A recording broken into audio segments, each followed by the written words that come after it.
Goeienaand, ek is Lenet Francis Peuren. Baie welkom by vanaand se uitgawe van Fokus. Bietjie later hoor ons by die vissermanne in die Noord-Kaap oor die staat van inperking hulle raak in snoektyd. Talle gemeenskappe in Suid-Afrika is radeloos want hulle het nie kos op die tafel nie. Baie gesinne het weens die staat van inperking tans geen inkomste. Hulle is honger en kla dat hulle nog geen kospakkies ontvang het nie. Baie fokuskykers het ons laat weet dat hulle nie kan deurkom na die nommers wat hulle moet skakel vir hulp nie. Gister het gemoedere in dele van die Wes en in die Oos-Kaap hoog geloop. Mense het die strate ingevaar en op sommige plekke is winkels geplunder. Om te hoor wat die stand van die verskaffing van kospakkies is, praat ons hopelik binne oomblikke telefonies met die minister van Maatskaplike Ontwikkeling Lindiwe Zulu. Ons sukkel intussen om haar in die hande te kry. Sy was vandag by 'n kabinetsvergadering, maar intussen gesels ons met 'n gemeenskapaktivis. Sy was al voorheen 'n gas hier op Fokus. Lucinda Evans, baie dankie dat jy op kort kennisgewing by ons kon aansluit. Geef ons so 'n oorsig oor wat jy op grondvlak sien gebeur in terme van voedselonsekerheid en die plundery wat ons gemeenskappe sien. Lenet, en baie dankie vir die geleentheid om vanaand met julle te gesels. As gemeenskapleiers across is ons verskriklik bekommerd. Want een van die grootste probleme wat ek en baie ander gemeenskapleiers tans ondervind, is dat daar word informasie gegee rondom die kospakkies. Daar word nommers provide vir die kospakkies, maar niemand tel hy telefoon op nie, daar is die kommunikasie nie. En dan het daar sulke rumors in die ronde gegaan dat die kospakkies word hier gedeliver en daar gedeliver, en dit het ook nie plaasgevind nie. En omdat daar is mense wat nou al vir 'n geruime tyd uit werk uit is, die pensioene, die all-pay gaan laat uitbetaal word, is daar die oorhoofse frustrasie. Mense is kwaad. En een van die groot beroepe wat ek vanaand as 'n gemeenskaplid van Lavender Hill wil doen, is om vir die minister en haar kabinet te sê, die informasie wat ons wil hê, moet akkuraat wees. Moenie nommers provide of WhatsApp-lyne waar mense probeer en daar is niks responsie.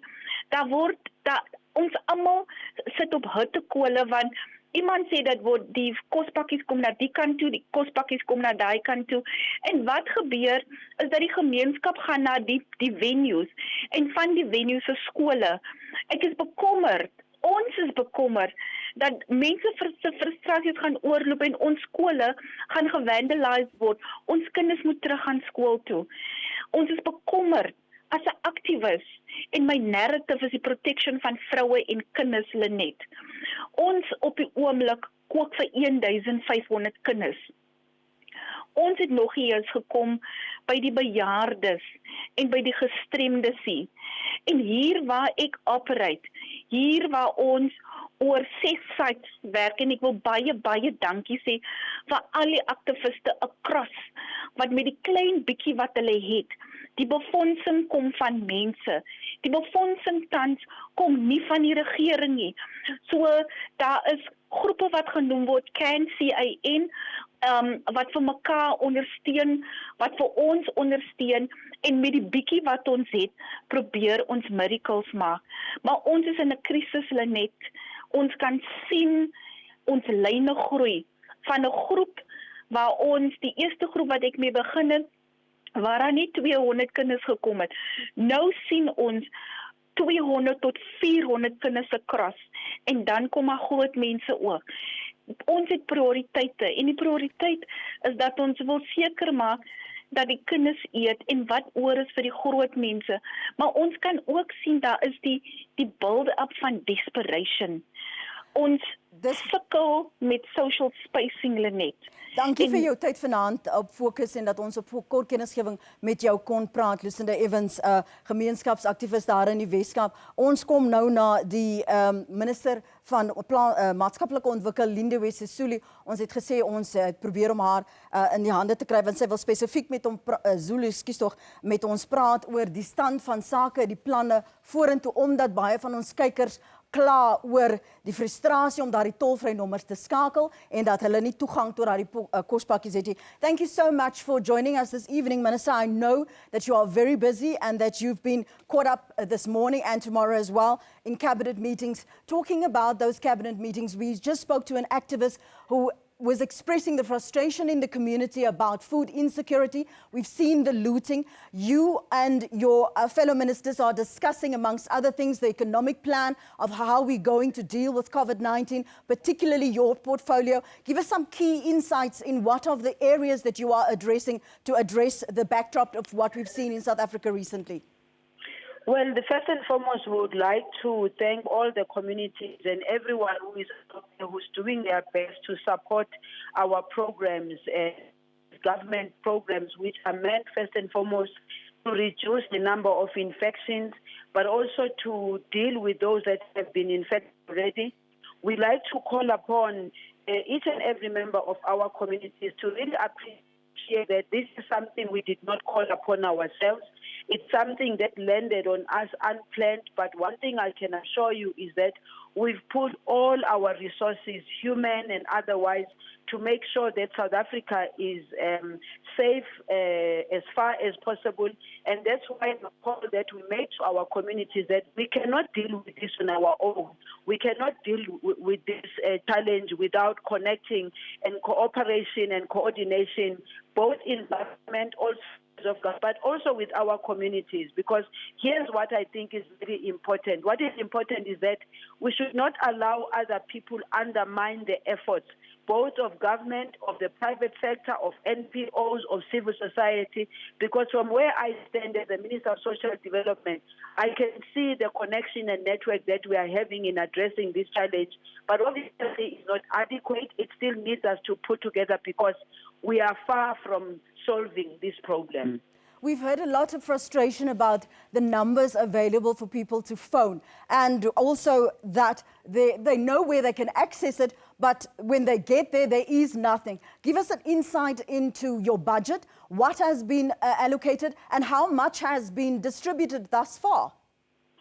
Well, firstly, the budget that we already have, there is a decision that is not adequate because impact of COVID-19 is going to affect only those that are social grant recipients. It's going to extend to people who had jobs, who had dignity, who were taking care of themselves, but because they're losing their jobs and everything, it means what we need to do as government is to look for better ways of not only supporting those that have been in our system in as far as the safety net is concerned.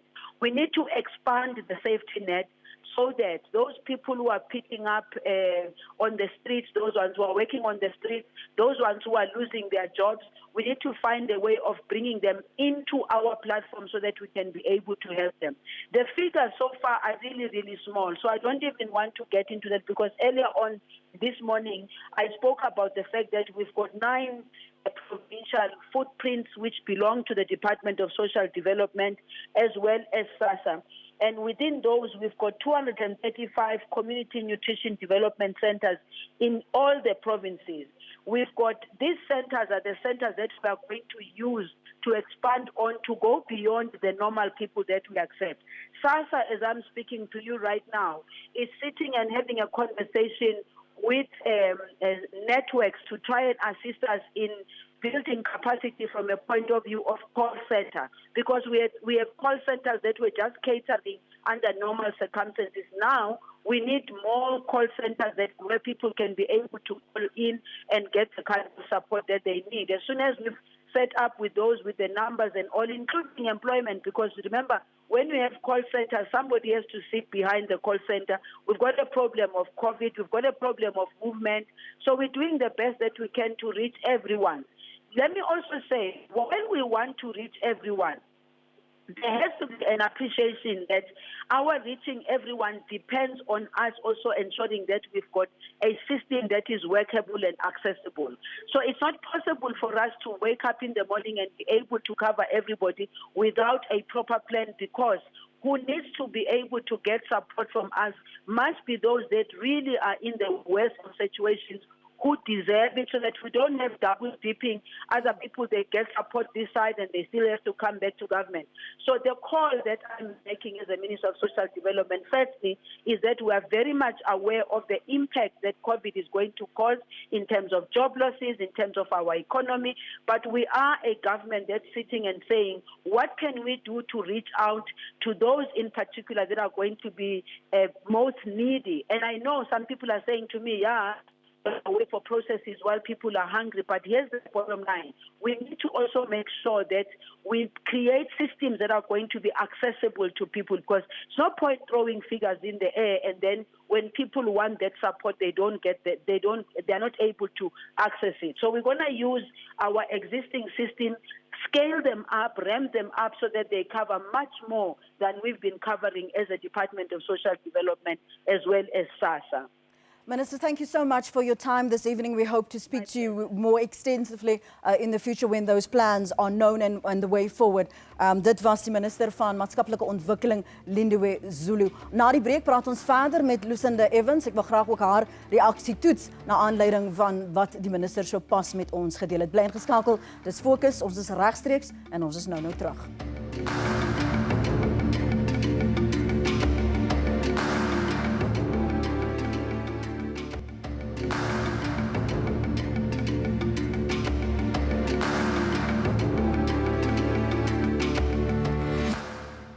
Welkom terug by Fokus. Ons praat vanaand oor die duisende Suid-Afrikaanse gesinne wat nie brood op die tafel het nie. Die getalle mense wat afhanklik is van kospakkies het sedert die begin van die inperking amper 3 weke gelede toegeneem, omdat baie Suid-Afrikaners tans geen inkomste het nie. Ons is telefonies weer nou in verbinding met die aktivis Lucinda Evans. Lucinda, dankie dat jy weer by my aangesluit het. Jy kon hoor wat die minister sê, sy het 'n paar dinge beklemtoon. Sy het gepraat oor die feit dat hierdie is 'n nuwe terrein vir hulle, dat daar baie aanpassings en leerkurwes is wat hulle nou voorsiening sou moet voormaak, dat daar nog nie ten volle 'n begroting is nie, dat hulle moet werk om kapasiteit te bou. Is dit wat jy op grondvlak sien? Lenet, ons sien niksie en ons hoor niksie.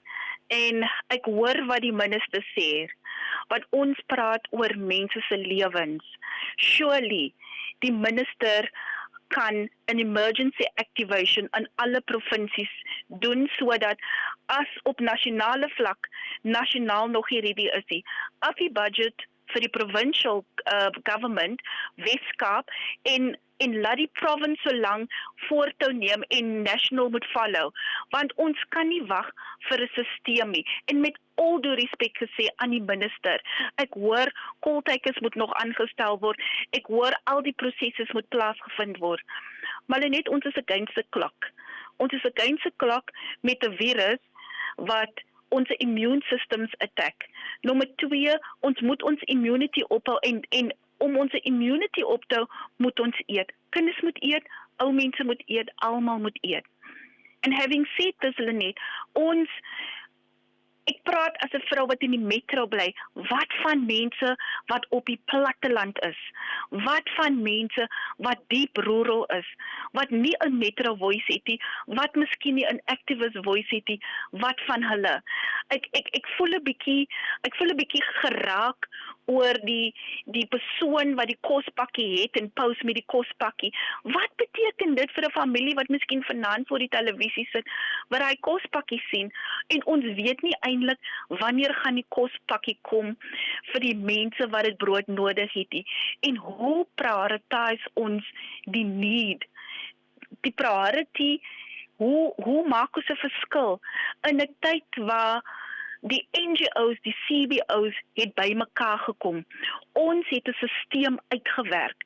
So as die nasionale minister sê dat hulle moet nog kyk, besluit en beplan, capacity, bring die capacity vir die CBO's wat al begin uit die starting blocks gekom het.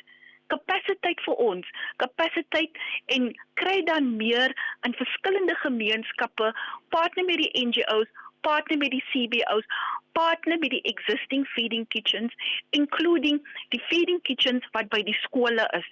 My plea vir die nasionale minister van onderwys is maak die skole se feeding kitchens oop, dat ons at least weet dat daar is 'n punt vir kinders om te gaan, sodat iemand soos ek wat 'n NGO ran, hoef dan nie vir kinders kos te gee nie, en dan kan ons kyk wat kan ons doen vir die bejaardes, wat kan ons doen vir die gestremdes, maar ons kan nie wag hier net, ons kan nie.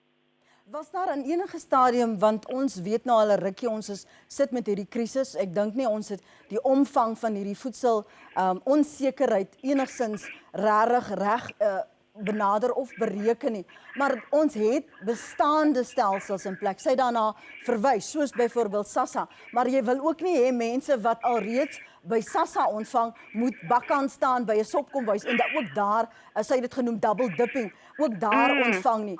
Was daar in enige stadium te dusver, Lucinda, jy verwys na die vennootskappe tussen die NGO's en die CBO's, was daar in enige stadium waar julle terugpraat, waar julle in vennootskap is met die minister en met die departement van maatskaplike ontwikkeling?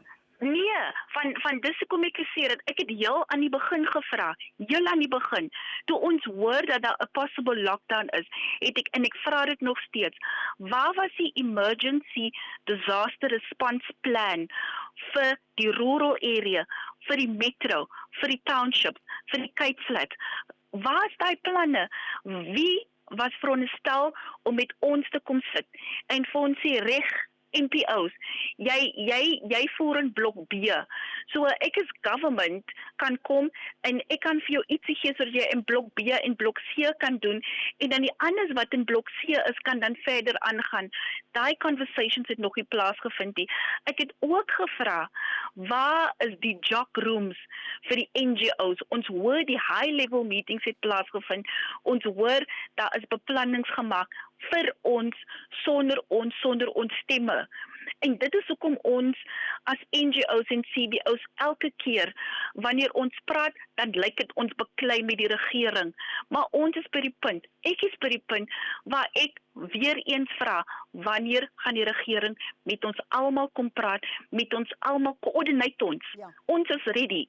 Kom coördinate ons, sodat ons 'n bigger reach kan hê. Want ons het 'n klein reach in die smaller pockets. En dis hoekom ek vir nasionale minister sê, gee die emergency fund dan vir die provinces, provincial social development, provincial SASSA, kom en vat ons hande, julle weet wie ons is, julle weet wat ons doen, julle weet ook wat ons capacity is, kom gee vir ons meer capacity, sodat ons dan 'n overall reach is. So as daar nie kospakkies is nie, kan ons onsself coördinate, dat kinders weet, by punt B is porridge, punt C 1 uur is lunch en punt D is sappe. En dan kan ons seker maak dat daar nie gedouble dip word nie. Dat ons weet wie ons constituency en ons beneficiaries is. Ons kan volgens ons lyste, ons gemeenskappe werk en dan doen ons daarom iets. Maar vir my op die oomblik net, dit is vir ons 'n bietjie te stadig. Dis ongelukkig vanaand waar ons dit vir nou eers moet laat. Lucinda Evans, gemeenskapsaktivis, baie dankie vir jou beskikbaarheid vanaand en daardie terugvoer wat jy vir ons gegee het. En ons gaan die situasie vir jou as kyker, ons gaan dit vir jou dophou. Jy kan vir ons Facebookblad gaan besoek, ons Fokusblad op Facebook, kommunikeer so met ons. As jy vir ons 'n WhatsApp boodskap wil stuur of oor die coronavirus of die inperking of selfs terugvoer oor vanaand, daardie nommer is 079-989-5290, dis 079-989-5290. Ek hoor graag van jou daar. Bly ingeskakel, net hierna besoek ons die Noord-Kaap, waar 'n visserman vertel hoe die inperking hulle raak. Moenie weggaan nie, ons is nou terug.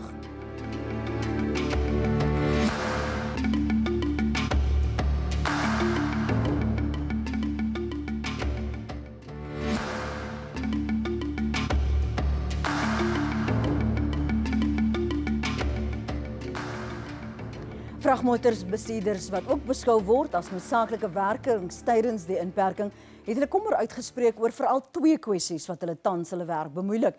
Eerstens is die gebrek aan kos. Hulle is soms tot 'n week op beslag van die huis af weg, en nou dat wegneem ete restaurante liewer gesluit is, kry hulle nie kos op die langpad nie. Dan is daar ook die vrese oor aanvalle op vragmotors wat steeds plaasvind en die diefstal van hulle vragte. 'n Trokbestuurder het onlangs die frustrasies in 'n opname op Facebook vir ons beskryf.